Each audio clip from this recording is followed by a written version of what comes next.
Hey everyone, it's Emma here, and welcome. I'm so glad you're here with me today. I wanted to share something that happened recently, something I think a lot of us can relate to. It all started with, well, let's just say I spent way too much time scrolling memes. You know how it is. You open your phone for a quick look, and suddenly, hours have vanished. Honestly, it felt like I blinked and the entire afternoon was gone. The light outside had shifted, my cup of tea had gone cold, and I was still lost in a world of silly internet humor. It's funny, and a little embarrassing, but I just couldn't seem to stop. There's something so soothing about losing yourself in that endless stream of content, even if it isn't exactly productive. It was a strange mix of amusement and a slight pang of guilt. I was entertained, yes, but also a bit bewildered by how quickly time had slipped away. You will not believe how many dog videos I watched. It's like a comforting, yet slightly unproductive, digital blanket. And you know what? I think we all deserve a little digital comfort sometimes. So, let's begin our exciting journey of English improvement together. And remember, new videos are released daily focusing on English speaking and listening skills to help you improve and enjoy your learning journey. So, the other day, right? I'm sitting at my kitchen table. Sunlight's streaming in, making these lovely dancing patterns on the worn wood. It's got this gorgeous honey gold color, inherited from my grandma, you know? And the air smells like, well, like possibility, I guess. Fresh coffee, a hint of lemon from the dish soap, and that underlying scent of old wood and family history. It's a comforting smell, if that makes sense. Anyway, I had this notebook. Not just any notebook, this one was special. Thick, creamy pages, bound in this deep, almost indigo blue leather. I'd been saving it for something. Something important. I'd just never quite figured out what. And then, it hit me. A list. I needed to make a list.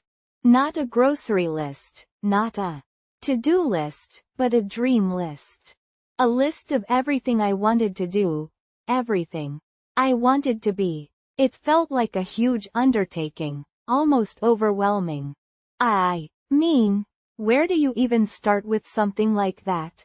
You know what I mean? I took a sip of my coffee, letting the warmth spread through me. Okay, I thought. Deep breaths. Just start writing.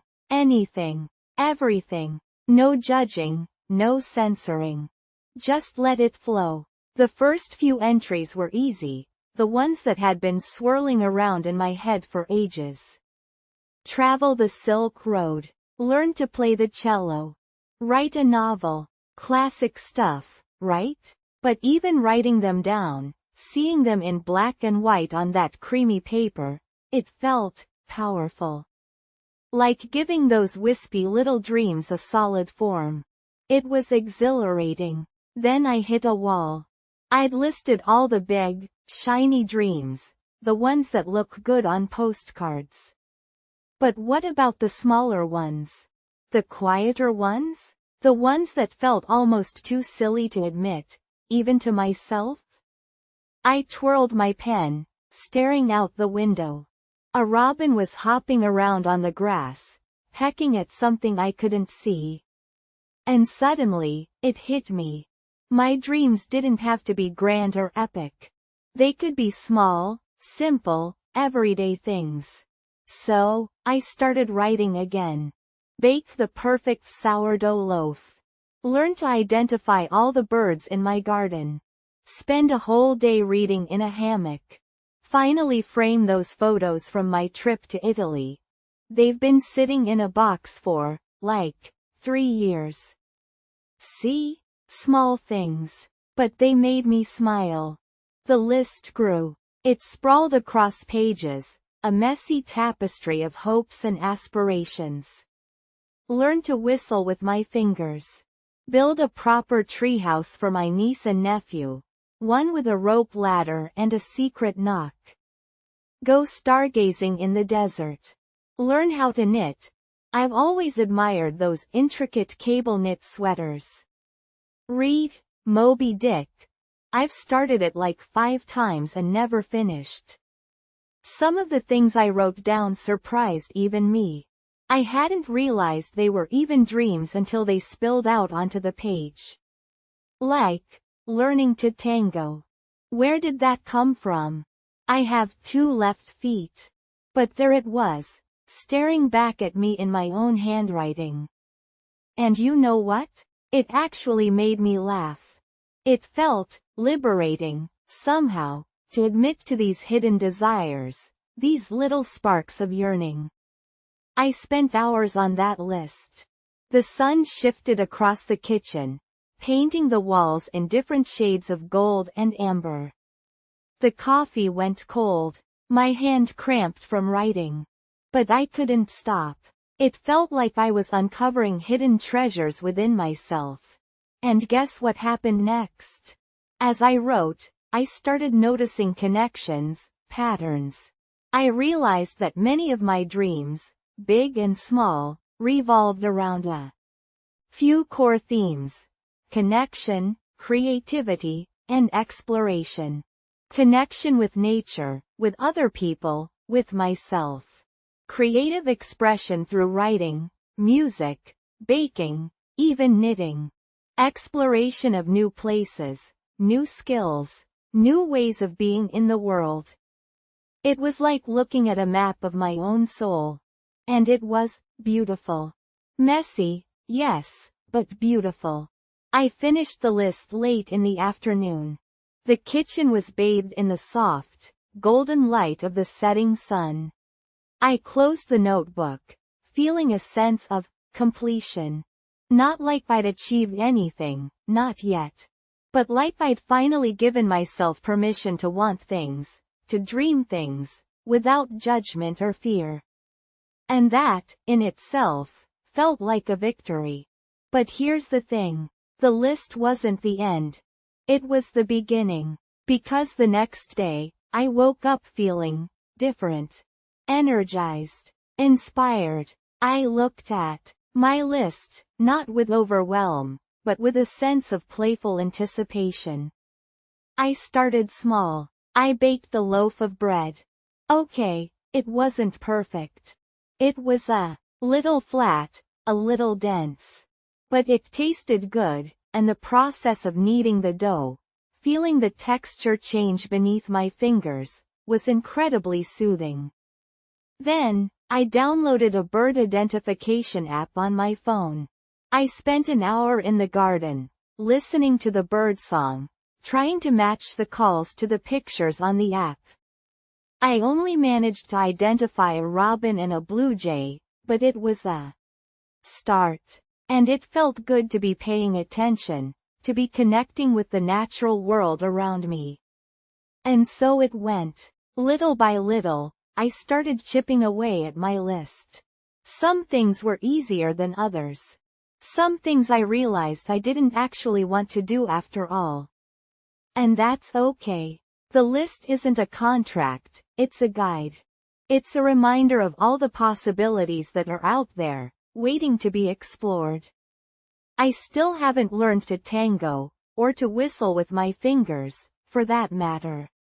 But they're on the list. And who knows? Maybe one day I'll surprise myself. The important thing is that I've given myself permission to try. Writing that list of dreams, it wasn't just about the dreams themselves. It was about reclaiming a part of myself that I'd forgotten. The part that's curious, and playful, and hopeful. The part that believes anything is possible. It was about giving myself permission to dream, to explore, to grow. And you know what? I think everyone should do it. Grab a notebook, a pen, and just write. Write down all the things you want to do. All the things you want to be. No matter how big or small, how silly or serious. You might be surprised at what you discover. You might even surprise yourself. So, yeah, that's the story of my dream list. It's a work in progress, always evolving, just like me. But it's a reminder that even the smallest dreams can hold the biggest magic. And that's something worth holding on to, don't you think? Okay. So, you know how sometimes you get these urges?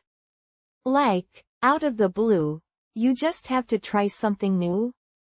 That's exactly what happened to me with calligraphy. Calligraphy. I mean, my handwriting looks like a spider dipped its legs in ink and went for a frantic stroll across the page. But still, the urge was there. It all started, oh, this is a good story. It all started with a wedding invitation. Not mine, thank goodness. A friend's. And the lettering on this invitation, it was divine. Swirls and loops and flourishes, all elegant and graceful. I was mesmerized. I actually stared at it for a good 10 minutes, tracing the letters with my finger, whispering, how do they do that? Right then and there, I decided. I was going to learn calligraphy. Like, really learn it. I had this vision of myself creating beautiful handwritten cards, addressing envelopes with flair, maybe even selling my calligraphy masterpieces someday. Grandiose, I know, but bear with me. So, naturally, my first stop was the internet. Down the rabbit hole I went, clicking through blogs, watching YouTube tutorials, and getting completely overwhelmed by the sheer variety of nibs, inks, and papers. It was like a whole secret world had opened up, a world of italic and uncial, of copperplate and Spencerian. I was lost, but excitedly lost, you know? I eventually decided to start simple. Ordered myself a beginner's calligraphy set online. It arrived a few days later, this little box filled with promise and potential. Inside, a couple of nib holders, a selection of nibs, which looked suspiciously like tiny, pointy weapons, a small bottle of black ink, and a pad of smooth, creamy paper. I felt like a kid on Christmas morning. Now, the tutorials I'd seen made it look easy. Dip the nib, apply pressure, create a beautiful, flowing stroke. Simple, right? Wrong. So wrong. My first attempt was, well, let's just say it looked less like calligraphy and more like a frantic chicken had attacked the paper. Ink splattered everywhere. The nib kept catching on the paper, sending jolts of frustration up my arm. My lines were wobbly, uneven, and utterly lacking in grace. I think I actually muttered a few choice words under my breath. But I'm stubborn. You know me, I don't give up easily. So I tried again, and again, and again. Each attempt was marginally better than the last, but still nowhere near the elegant swirls I'd envisioned. My hand cramped, my back ached, and the ink stains on my fingers looked suspiciously like I'd been finger painting with squid ink. The smell of the ink, though, that was something. A rich, earthy scent, kind of old-fashioned and comforting. It filled the little corner of the kitchen table that had become my makeshift calligraphy studio. The afternoon sunlight streamed through the window, warming the paper and casting long shadows from my hand as I painstakingly practiced my strokes. It was peaceful, in a frustrating sort of way. After a couple of hours of this self-inflicted torture, I decided to take a break. I stepped outside, breathed in the fresh air, and stared at the messy, ink-stained page I'd left behind. Discouraged? A little. Defeated? Absolutely not. You see, I'd started to notice something. Amidst the splatters and the wobbly lines, there were glimpses. Tiny moments of grace, fleeting hints of the elegant strokes I'd been striving for. It wasn't much, but it was enough to keep me going. Over the next few weeks, I practiced religiously. Every evening, after work, I'd clear my little corner of the kitchen table, lay out my supplies, and lose myself in the world of nibs and ink. I watched tutorial after tutorial, dissecting each stroke, analyzing the angle of the nib, the pressure applied, the rhythm of the movement. Slowly, painstakingly, I began to improve. The ink splatters became less frequent. The lines became smoother, more controlled. I started to understand the nuances of the nib, how to coax it into creating thick strokes and thin, delicate hairlines. It was like learning a new language, a language of lines and curves and flourishes. There were still moments of frustration, of course. Times when I wanted to throw the nib across the room and declare calligraphy the invention of some cruel, calligraphy-loving demon. But then I'd take a deep breath, remind myself why I'd started this journey in the first place, and pick up the nib again. And guess what? It started to become fun. I discovered the joy of finding the perfect ink flow, the satisfaction of creating a smooth, consistent stroke, the sheer magic of watching letters take shape on the page. I started experimenting with different nibs, different inks, different styles. I even tried my hand at creating my own alphabet, a Frankensteinian mix of various calligraphic styles that probably made any true calligrapher shudder in horror. But I loved it. Remember that friend's wedding invitation, the one that started it all? Well, a few months later, another friend got engaged. And guess who offered to address the envelopes? Yours truly. I was nervous, of course. What if I messed up? What if my calligraphy wasn't good enough? But I took a deep breath, reminded myself how far I'd come, and got to work. And you know what? They turned out beautifully. Not perfect, mind you. There were still a few wobbly lines, a couple of ink smudges. But they were mine. My own little works of art, created with patience, persistence, and a whole lot of ink. When my friend saw the envelopes, her jaw dropped. "You did these?" she asked, her eyes wide with disbelief. I beamed. "Yep," I said, trying to sound nonchalant, but secretly bursting with pride. So, there you have it. The story of how a person whose handwriting resembles a spider on a caffeine high, became, well, not a calligrapher, exactly.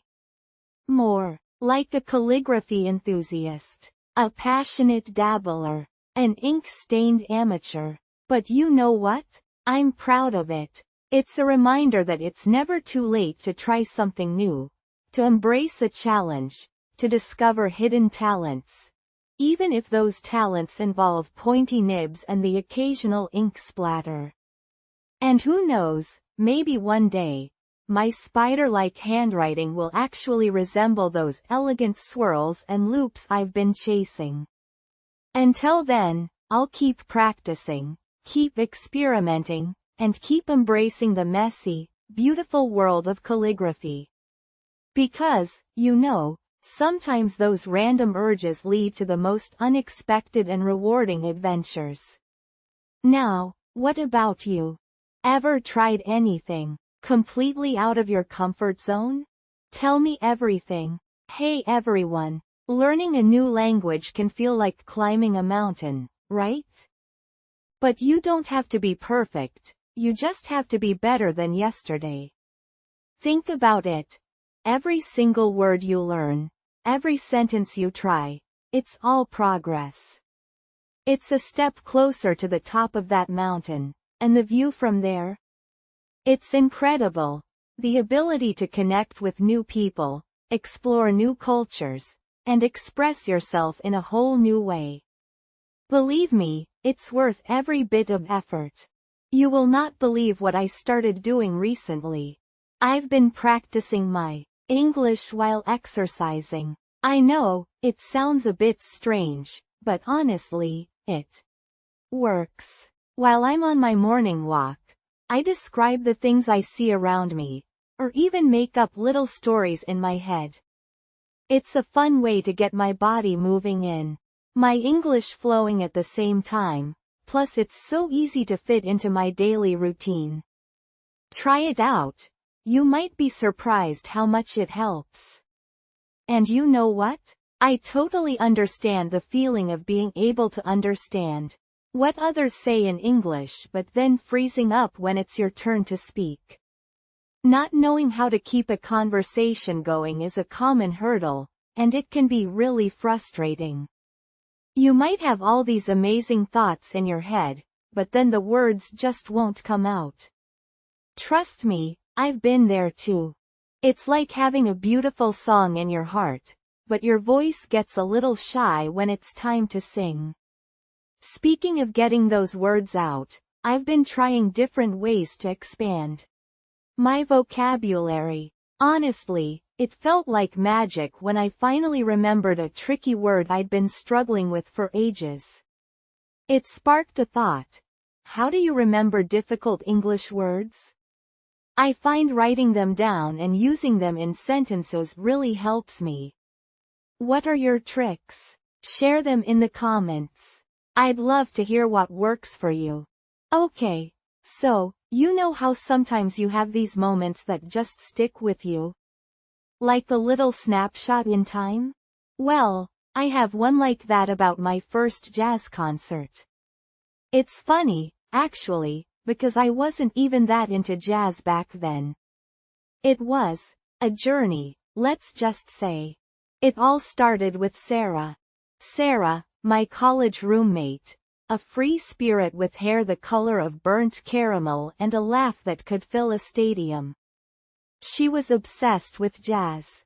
Like, obsessed. Her room was plastered with posters of Miles Davis, Billie Holiday, Ella Fitzgerald, you name it. And her record player. Oh, that old thing. It was constantly spinning, filling our dorm room with this swirling, sometimes melancholic, sometimes electrifying music. I, on the other hand, was more of a pop rock kind of girl. Give me some catchy melodies, a good beat, and lyrics I could sing along to. That was my jam.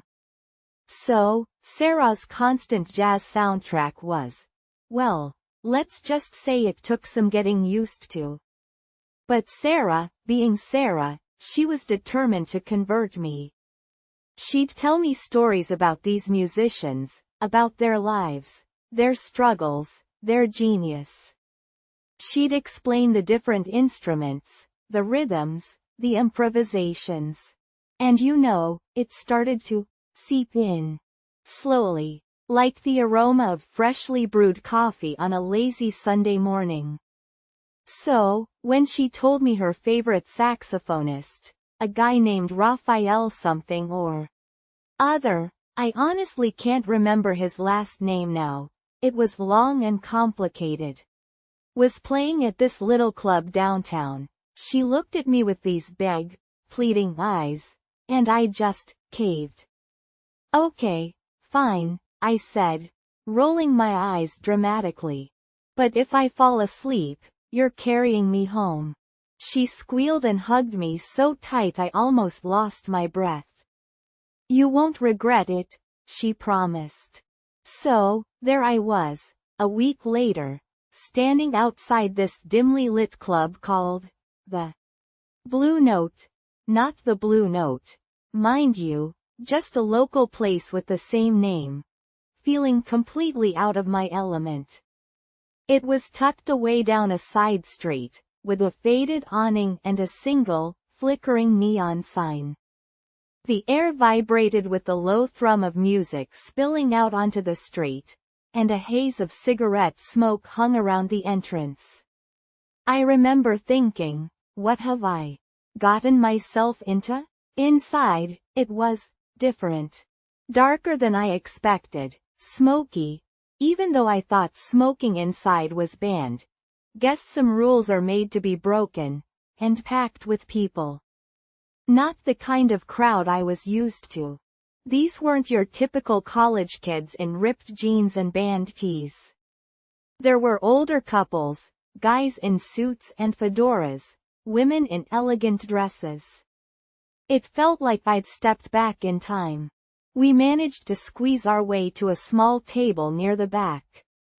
The air was thick with the smell of stale beer and something musky, maybe perfume? I don't know. It was a lot to take in. The stage was bathed in a warm, golden light. There he was, Raphael, the saxophonist. He was older than I expected, with silver hair and lines etched around his eyes, but he held himself with this presence. He raised the saxophone to his lips, and the room fell silent. And then, the music began. It started slow, a melancholic melody that seemed to drift through the air like smoke. The saxophone wept, a soulful cry that resonated deep within me. I felt a shiver run down my spine. It wasn't like anything I'd ever heard before. The band joined in, a piano, a bass, drums. The music built, layer upon layer, becoming richer, more complex. The drummer started laying down this intricate rhythm, and the pianist's fingers danced across the keys. Raphael's saxophone soared above it all, weaving intricate melodies, telling a story without words. I don't know how to explain it, but it was like the music was talking to me. It was speaking to some part of me I didn't even know existed. It was telling stories of heartbreak, of joy, of longing, of resilience. It was raw, and honest, and utterly captivating. I found myself leaning forward, completely absorbed.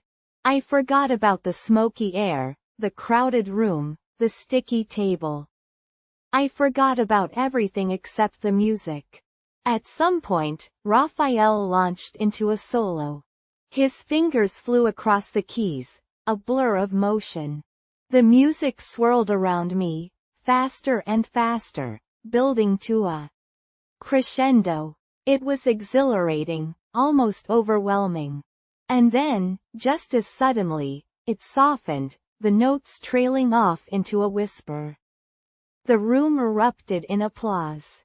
I clapped too, my hands stinging, but I didn't even notice. I was speechless. Completely and utterly speechless. Sarah grinned at me, her eyes shining. "See? I told you," she shouted over the applause. I just nodded, unable to form words. What could I even say? She was right. I hadn't regretted it. The band played a few more sets, each one as captivating as the last. I remember one song in particular. It was slow and bluesy, and Raphael poured his heart and soul into it. I closed my eyes and just listened. I felt like I was floating, adrift in a sea of sound.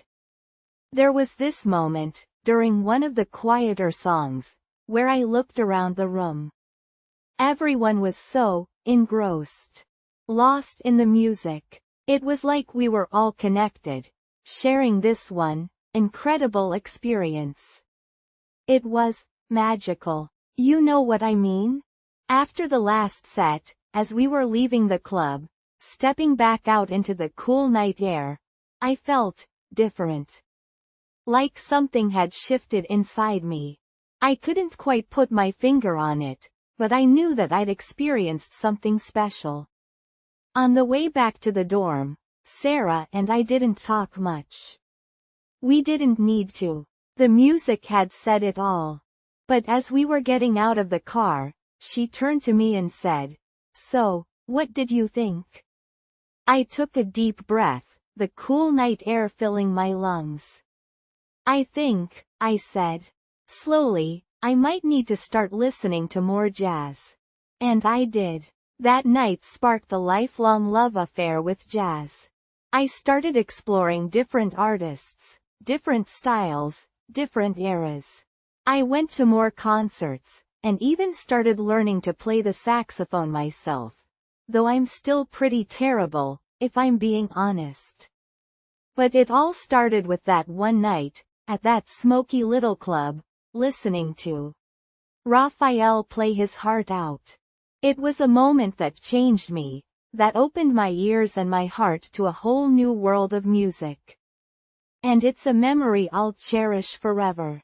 It reminds me of the power of music, the power of shared experiences, and the power of a persistent roommate who refuses to let you stick to just pop rock. So, yeah, that's my story. What about you? Any life-changing concert experiences? Okay, so grab a cuppa, settle in, because this story is an epic.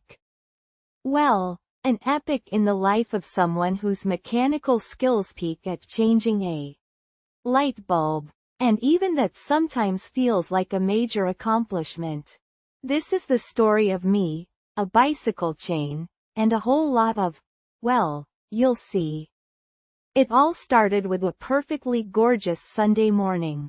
You know those mornings? Sun shining, birds chirping, just begging you to get outside. And I had plans. A picnic in the park with a good book.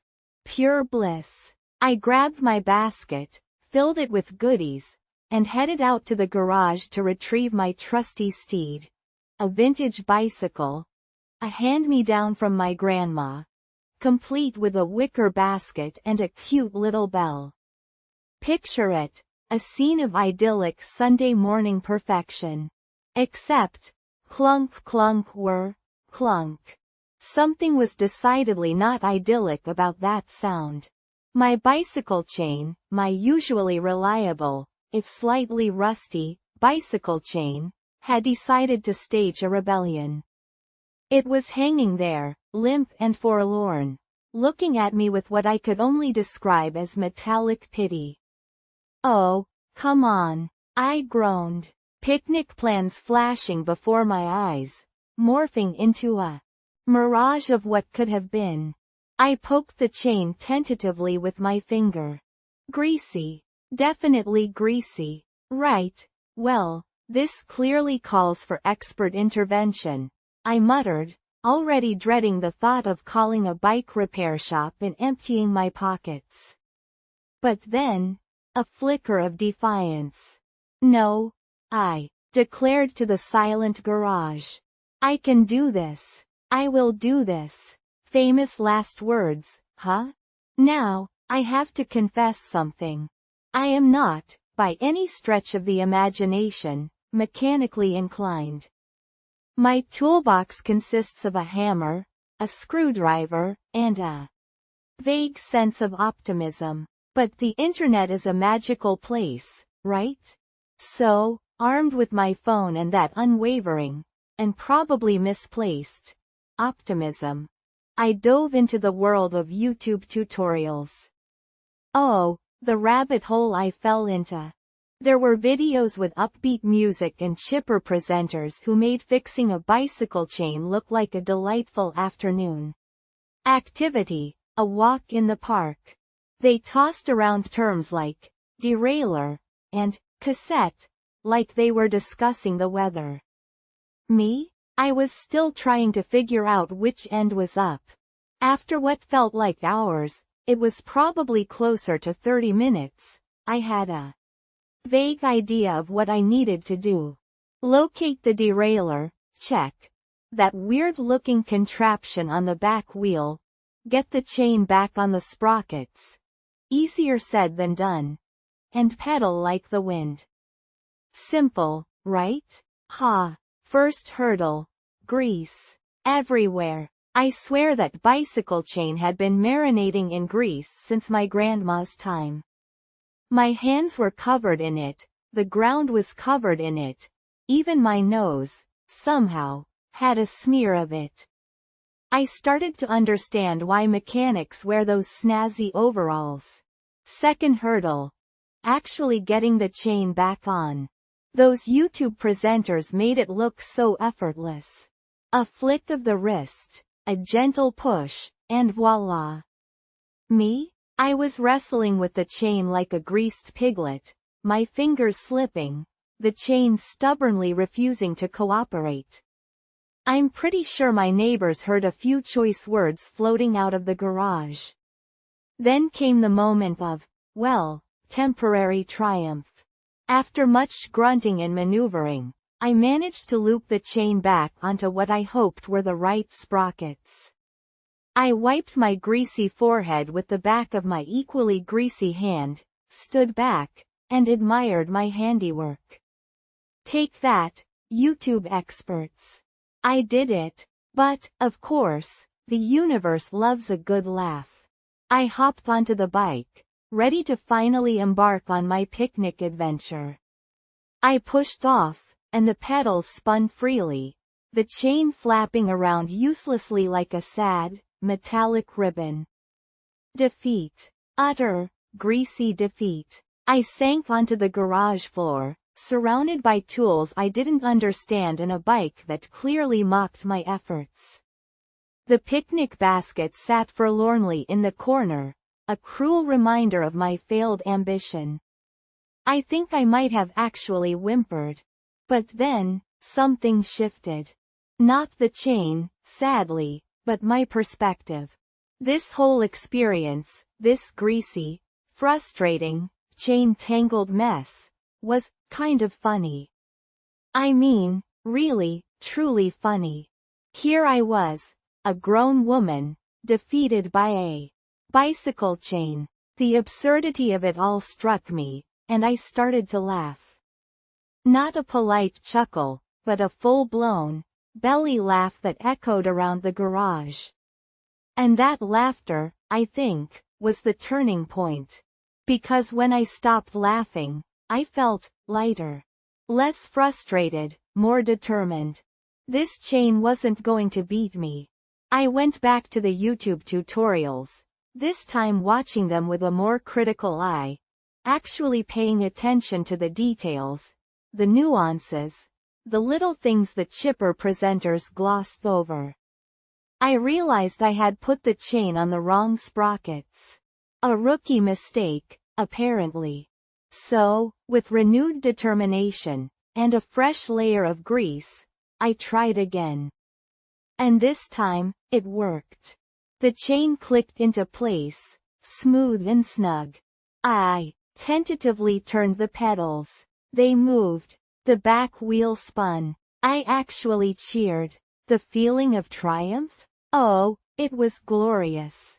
I felt like I had conquered Everest, climbed K2, wrestled a bear and won. Okay, maybe a slight exaggeration, but you get the idea. I finally made it to the park, a little later than planned, a little greasier than expected, but with a sense of accomplishment that no perfectly functioning bicycle chain could ever have given me.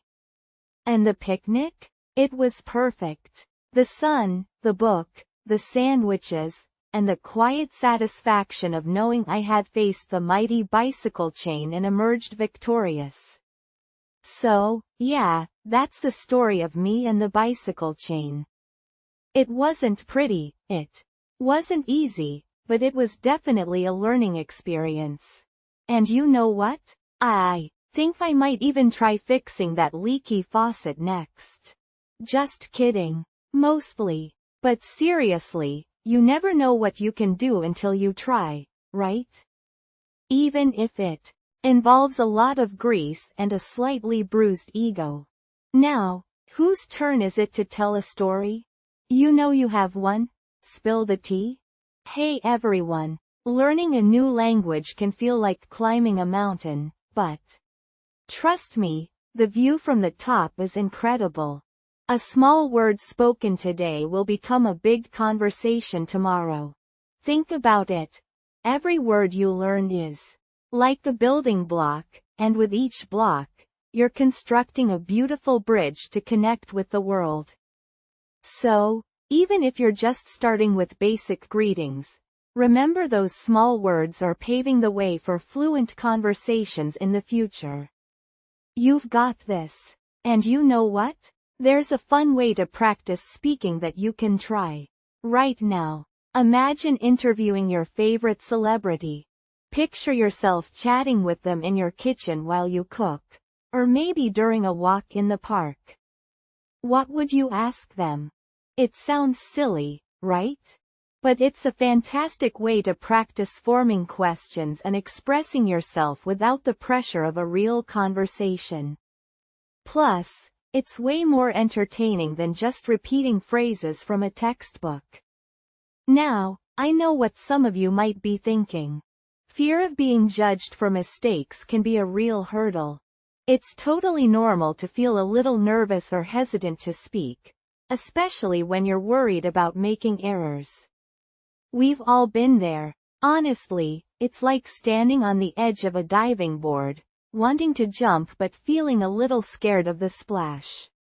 But remember, every mistake is a learning opportunity, and every splash brings you closer to swimming confidently. Speaking of feeling inspired, music can be such a powerful motivator, can't it? The other day, I was listening to the radio and a song came on that just made me want to sing along at the top of my lungs. It got me thinking, what's your favorite English song or singer? Share in the comments below. I'd love to hear. What tunes get you pumped up and help you connect with the English language? Let's create a playlist together. Settles into a comfy, imaginary armchair, a steaming mug in hand. So, you know how sometimes you just crave something different? Not just any beverage, but something with a little more soul, a little more you in it? That's where I was a few weeks ago. Tired of the same old tea bags, the same predictable flavors. I wanted something earthy, something vibrant, something mine. That's how my herbal tea adventure began. It wasn't a sudden epiphany, more like a slow simmering realization. I'd been admiring my little herb garden for months, you see. Basil, mint, lemon balm, all thriving in their terracotta pots, practically bursting with life. And it just hit me.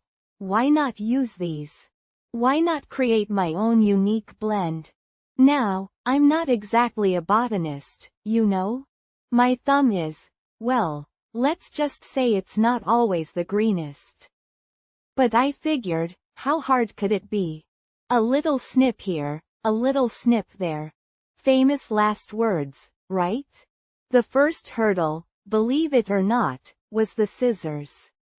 I rummaged through the kitchen drawer, past the rusty bottle opener, the mismatched chopsticks, well, you know what a kitchen drawer looks like. Finally, I unearthed a pair of slightly too small embroidery scissors. Not ideal, but hey, they'd do the trick.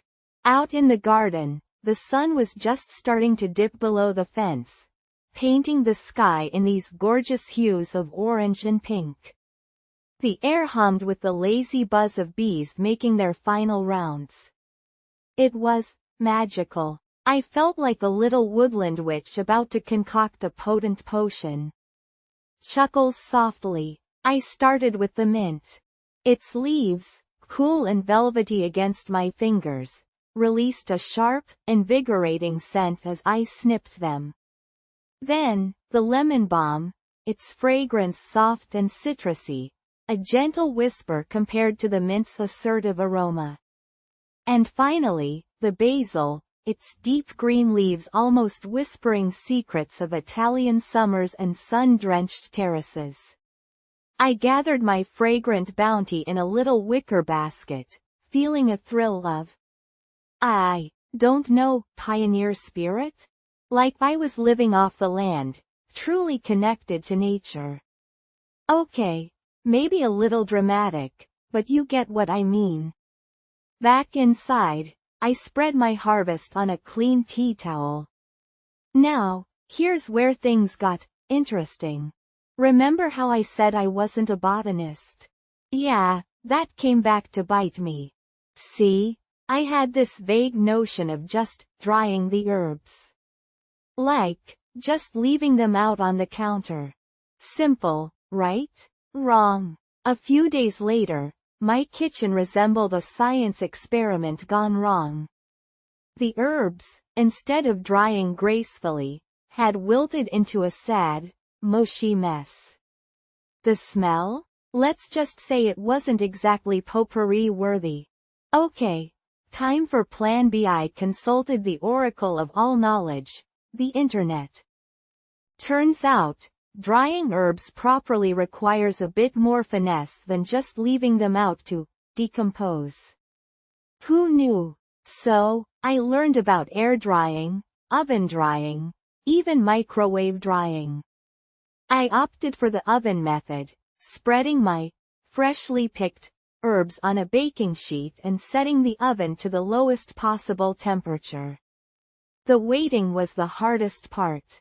The kitchen filled with the most tantalizing aroma, a warm, herbaceous symphony that made my stomach rumble with anticipation. I kept peeking through the oven door, impatient like a child waiting for Christmas morning. Finally, after what felt like an eternity, the herbs were crisp and dry. I crumbled them between my fingers, the sound like autumn leaves underfoot. And the smell? Oh, the smell. It was richer, deeper, more complex than the fresh herbs. It was tea. I scooped a generous spoonful of my homemade blend into a tea infuser and poured over steaming water. The water immediately transformed, shifting from clear to a beautiful golden hue. The aroma intensified, swirling around me, a promise of warmth and comfort. I took a tentative sip. And, wow, it was unexpected. The mint was bright and refreshing. The lemon balm added a subtle sweetness, and the basil, well, the basil was the surprise star. It grounded the blend, lending it an earthy, almost savory note that I hadn't anticipated. It wasn't just tea, it was an experience. I sat there, cradling the warm mug in my hands, breathing in the fragrant steam, feeling a sense of accomplishment. I had created something delicious, something unique, something mine. Of course, it wasn't perfect. It was a little too minty, a little too basil. Why? But that's the beauty of it, isn't it? It was my blend, my own little culinary creation. And, you know what? It tasted even better because I'd made it myself. Since then, I've experimented with all sorts of combinations. Chamomile and lavender for a calming bedtime brew. Rosemary and thyme for a more invigorating morning cup. I even tried adding a pinch of dried rose petals for a touch of floral elegance. Some were hits, some were, let's just say, learning experiences. But every cup, every experiment, has been a journey of discovery. And that, my friend, is the story of how I became an accidental herbal tea alchemist. It wasn't about creating the perfect blend. It was about the process, the connection to nature, the joy of creating something with my own two hands. It was about finding a little bit of magic in the everyday. So, next time you reach for a tea bag, consider this. What little bit of magic could you create in your own kitchen? You never know what delicious surprises might be waiting for you. Now, tell me, what's your favorite tea? Maybe we can concoct something together sometime. Okay, so, grab a cup of something warm, Settle in, because this is a story. A saga, even. The saga of me, yours truly, and my first ever budget. It's not glamorous. It's not going to win any awards. But it's real, messy, and, well, it's mine. And it's probably more relatable than you think. See, I've always been, financially, flexible? Let's call it flexible. Which is a really nice way of saying I had absolutely no clue where my money went. It just sort of evaporated. Like morning mist on a hot summer day. Poof.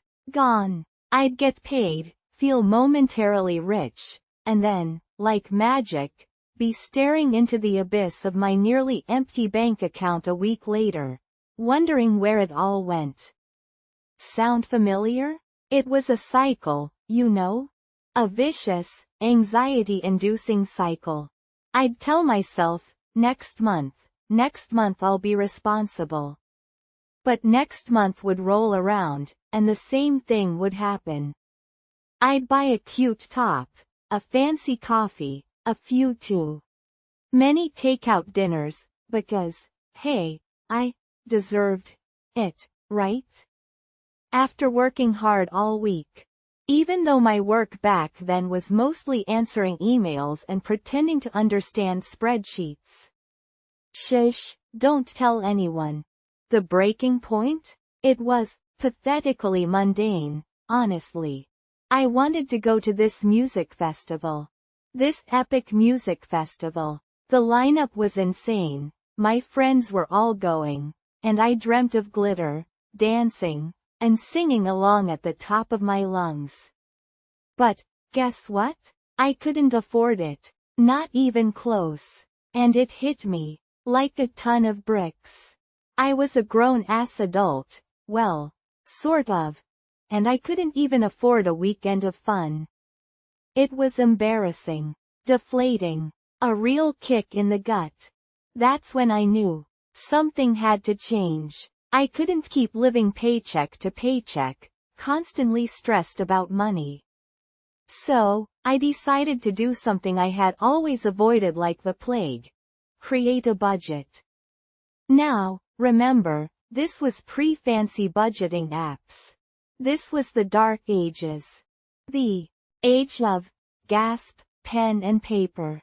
I actually had to go to the store and buy a notebook. A pretty one, though. Floral print. Because if I was going to descend into the depths of financial responsibility, I was going to do it in style. You know what I mean? I sat down at my kitchen table, armed with my floral notebook, a pen, and a deep sense of foreboding. It felt like I was about to perform open heart surgery on my bank account. Where do you even start? I had no idea. So, I did what any self-respecting millennial would do. I Googled it. How to create a budget. Such simple words, yet they felt so overwhelming. Article after article popped up, each one filled with jargon I didn't understand. Fixed expenses, variable expenses, net income, debt-to-income ratio. It was like a foreign language. My head started to spin. I felt a wave of panic rising in my chest. Maybe this was a bad idea. Maybe I was just destined to be financially clueless forever. But then, I stumbled upon a blog post. It was written by this woman who sounded just like me. Confused, overwhelmed, but determined. She broke down the process in simple, easy to understand terms. No complicated jargon, just real-life examples. And she even admitted to her own financial blunders. It was like a breath of fresh air. So, I took a deep breath, grabbed my pen, and started writing. First, my income. That was easy enough. Then came the hard part. Tracking my expenses. I went through my bank statements, credit card bills, and, oh boy. It wasn't pretty. Coffee, takeout, clothes, random online purchases I'd completely forgotten about. It all added up. And not in a good way. It was a sobering experience, to say the least. I categorized everything, highlighting the essentials, rent, utilities, groceries, and the not-so-essentials. That sparkly top I definitely didn't need. The 3 different kinds of artisanal cheese I bought, just to try. Seeing it all laid out in black and white was eye-opening. It was like holding up a mirror to my spending habits, and let's just say the reflection wasn't flattering. The next step was setting realistic spending limits. This is where the real struggle began. Cutting back on my daily latte? Unthinkable. Giving up my weekly takeout? Blasphemy. But, looking at the numbers, I knew I had to make some sacrifices. It was tough. It felt like I was saying goodbye to old friends. But I reminded myself why I was doing this. That music festival. That glorious, glitter-filled weekend of freedom. I started small, brewing my own coffee instead of buying it, packing my lunch instead of ordering takeout, saying no to impulse purchases. It wasn't easy, but I slowly started to see a difference. My bank account wasn't hemorrhaging money anymore. It was stable, almost growing. It was a miracle. Then came the unexpected benefit. The sense of control. For the first time, I felt like I was actually in charge of my finances. I knew where my money was going, and I was making conscious decisions about how to spend it. It was empowering. It was exhilarating.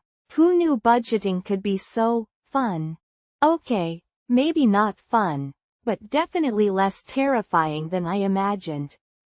Guess what happened next? I went to that music festival. And it was everything I dreamed of and more. Dancing with my friends, singing at the top of my lungs, covered in glitter. It was pure magic. And you know what the best part was? I didn't have to stress about the cost. I had planned for it. I had budgeted for it. I had earned it. Creating that first budget wasn't just about saving money. It was about taking control of my life. It was about facing my fears and learning to be responsible. It was about realizing that I was capable of more than I thought. And yes, it was about finally being able to afford that sparkly top and the music festival. It's a journey, you know? A messy, imperfect, ongoing journey. But it's a journey worth taking. And honestly, I wouldn't trade it for all the artisanal cheese in the world. So, if I can do it, so can you. Trust me, it's not as scary as it seems. And the reward? Well, that's priceless. So, go grab that notebook, that app, whatever you need. And start budgeting. You won't regret it. Now, who wants to hear about the time I tried to make my own kombucha? That's a whole other story. From the bottom of my heart, thank you so much for spending this time with me and staying connected throughout the video. It really means a lot. I hope you found it helpful and maybe even a little bit inspiring. Don't forget to follow, like, subscribe, and share so you can stay updated with new daily content focused on English speaking and listening. You know, before we go, it made me wonder, what special meal are you hoping to try this weekend? It's always so lovely to hear what everyone is thinking about, and sharing your plans is a wonderful way to practice expressing yourself in English and connect with others in the comments.